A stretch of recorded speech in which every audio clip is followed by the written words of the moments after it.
تیسری چیز کی طرف میں آپ کو لیے چلوں گا، وہ ہے دعوتوں پر آپ ذرا غور کیجئے۔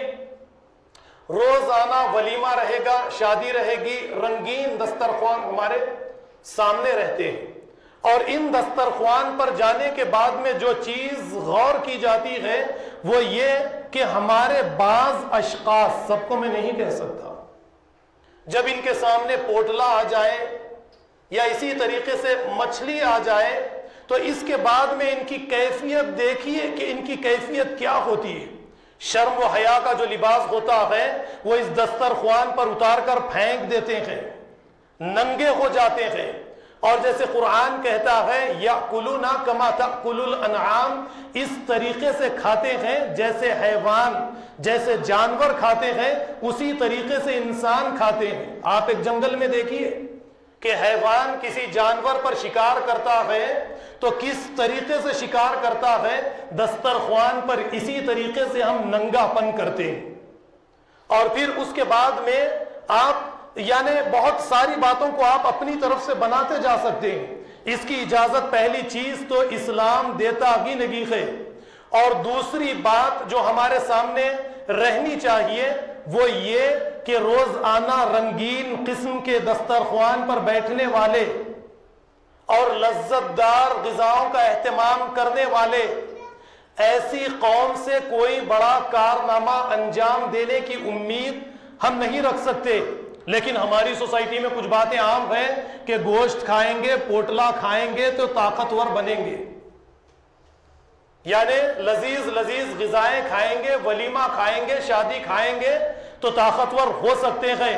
تو برادران اسلام، کیا صحابہ کرام اسی طریقے سے رنگین دسترخوانوں پر بیٹھ کر اپنے آپ کو طاقتور بنائے تھے؟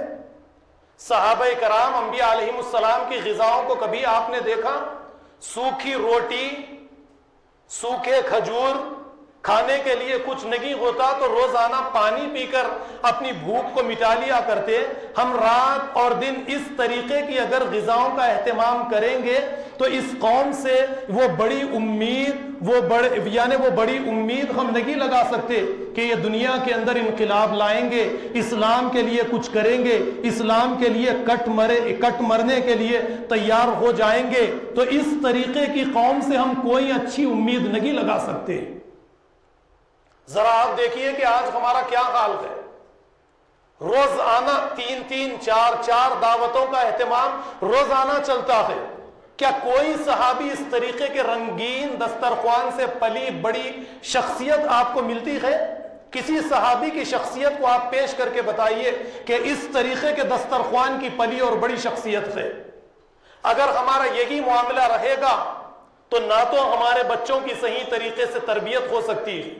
وہ باتیں آپ کر لیجئے کہ گوشت میں طاقت ہے، بادام میں طاقت ہے، یہ آپ کے یہاں پر ہو سکتی ہے، لیکن میں اسلام کا مطالعہ کرنے والا، اسلام کو پڑھنے والا، صحابہ کرام انبیاء علیہم السلام کی سیرتوں کو دیکھنے والا، ان کی طاقتوں کا دار و مدار اگر کوئی تھا تو وہ ایمان تھا، ان کی طاقت کا دار و مدار اگر کوئی چیز تھی تو وہ قرآن حکیم تھی۔